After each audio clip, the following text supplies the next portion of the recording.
High বন্ধুরা, তোমরা কি বৃহস্পতিবার পুজো করা হয়ে গেছে তোমাদের সবার? আমি এই জাস্ট বসলাম। এই যে আমার মা লক্ষ্মী, একদম ছোট্ট, জানি না দেখতে পাচ্ছ কি না তোমরা। সব গোছানো হয়ে গেছে। আসন এই সাজিয়েছি, আমার ছোট্ট আসন। মা সরস্বতীর, গণেশ, এই আমার ভোলানাথ, এই আমার লক্ষ্মীর ঘট। সবই মোটামুটি সাজানো হয়ে গেছে, গোছানো হয়ে গেছে। এখন পুজো করতে বসবো। এই যে আমার গাই মাতা, রাধা গোবিন্দ, ভোলানাথ, এই আমার আর এক রাধা গোবিন্দ।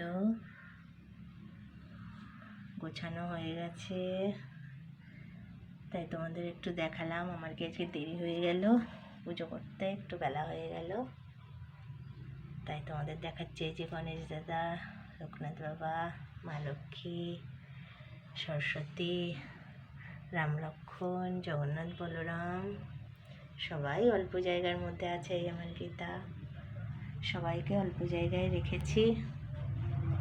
কি করব, ঠাকুর যখন নিজের জায়গা তৈরি করে নেবে